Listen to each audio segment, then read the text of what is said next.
Bienvenue sur l'Argus.fr. Renault déploie son offre de véhicules électriques avec une Mégane, mais qui n'a rien en commun avec le modèle lancé en 1995, si ce n'est le nom.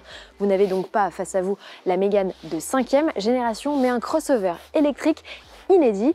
Et comme les deux modèles vont rester ensemble au catalogue jusqu'en 2023, eh bien on a décidé de les opposer. Donc c'est parti pour un match.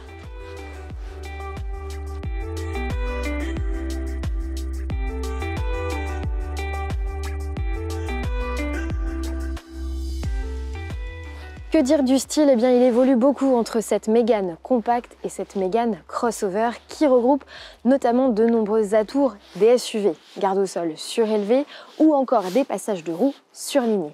La différence également sur ce nouveau modèle, eh bien, comme vous pouvez le voir, c'est le logo façon Vasarely et la nouvelle signature lumineuse. Passons au profil avec, sur cette Mégane E-Tech, des poignées de porte affleurantes. Ça, c'est pour l'aérodynamique, forcément, c'est un modèle 100% électrique et donc l'aérodynamique compte énormément. Enfin, à l'arrière, nouvelle signature lumineuse également. Et ici, le nom Mégane avec un petit i doré pour signifier qu'il s'agit de la version électrique. Et à la base, pour la petite anecdote, eh bien, la Mégane ne devait pas s'appeler Mégane puisqu'initialement, ça devait être un SUV urbain électrique et non un crossover. La Mégane E-Tech électrique repose sur la toute nouvelle plateforme dédiée aux véhicules électriques du groupe Renault baptisée CMF EV. D'un point de vue dimension, la nouvelle venue mesure 4,21 m quand l'ancienne mesure 4,36 m. D'un point de vue empattement, avantage à la nouvelle venue avec ses 2,70 m contre seulement 2,67 m pour la Mégane actuelle. En termes de hauteur, là encore, la Mégane E-Tech fait mieux avec ses 1,50 m contre 1,45 m seulement pour notre modèle actuel. Et en largeur, eh bien là, c'est notre ancienne Mégane qui reprend l'avantage puisqu'elle est 3 cm plus large. Alors est-ce que les passagers sont mieux ou moins bien lotis? Eh bien je vous propose tout de suite d'aller faire un tour et on commence par l'ancien modèle. Bienvenue dans la Mégane traditionnelle aux places arrière avec une belle aisance au niveau des coudes.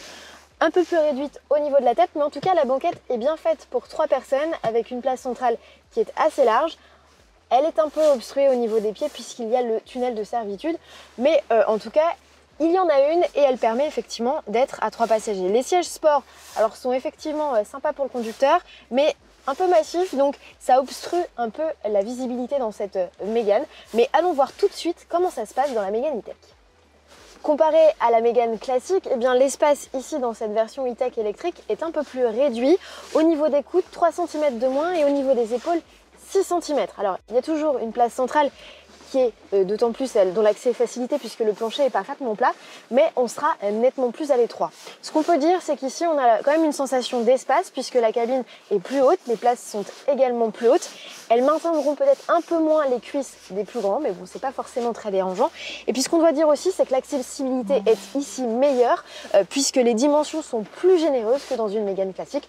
Donc il y a quelques points sympathiques et positifs. En revanche, un point noir, c'est peut-être les caves à pieds qui sont inexistantes et donc forcément quand le réglage du siège conducteur est au plus bas, eh ben, on a un peu les pieds coincés et ça c'est pas forcément le plus agréable.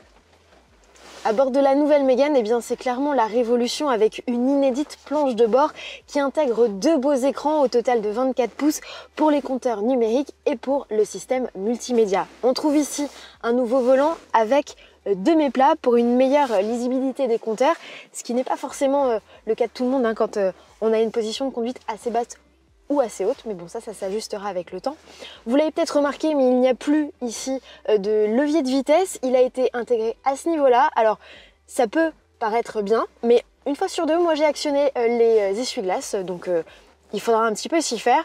On trouve ici un chargeur à induction qui a été intégré dans cette console centrale et de nombreux rangements puisqu'au total, eh bien, cette nouvelle Mégane E-Tech intègre 30 litres de rangement. Enfin, dernier point, c'est de la technologie, un système vocal qui est géré par un géant américain des moteurs de recherche et puis ici un rétroviseur qui a 2 modes, classique et caméra. Et alors ça c'est vraiment la bonne solution parce que pour ne rien vous cacher, la rétrovision dans cette Mégane E-Tech, elle est proche du néant. Vous avez donc découvert la planche de bord de la nouvelle Mégane E-Tech. On est à présent dans la Mégane plus traditionnelle avec une planche de bord nettement plus massive, toujours un écran tactile au centre mais qui est de taille un peu moins importante, un volant très rond et ici dans cette version une finition assez sportive avec des sièges baquets, cette finition RS Line. On retrouve ici la commande de vitesse de la boîte EDC. Enfin, un petit avantage quand même dans cette Mégane, elle profite d'un toit ouvrant, ce que n'aura pas du tout la Mégane E-Tech électrique. Du côté des coffres, avantage à l'ancienne Mégane, enfin en tout cas la Mégane actuelle, puisque comme vous pouvez le voir, le plancher est à hauteur et lorsque l'on rabat la banquette, on a presque une surface plane. Alors le volume est certes moins important, 402 litres sur cette version PHEV que sur la Mégane E-Tech électrique, où le volume de coffre atteint 440 litres. Oui, mais, il y a un mais, comme vous pouvez le voir, le plancher est extrêmement bas, il y a une espèce de marge de 28 cm. C'est énorme, alors quand vous devez aller chercher vos bouteilles d'eau, les remonter, les sortir, c'est pas pratique. Et autre chose qui n'est pas très pratique, c'est lorsque l'on abaisse le dossier de la banquette, et bien de nouveau, on se retrouve avec une marche. Sous le capot, la Mégane actuelle compte de nombreuses motorisations thermiques, essence et diesel, mais pour pouvoir l'opposer à la Mégane E-Tech électrique, nous avons choisi ce PHEV, donc hybride rechargeable de 160 chevaux, capable de parcourir jusqu'à 60 km en mode zéro émission. Sous le capot de cette Mégane E-Tech électrique, vous aurez le choix entre 2 puissances, 130 et 220 chevaux et 2 niveaux de batterie, 60 et 40 kWh pour des autonomies comprises entre 300 et 450 km.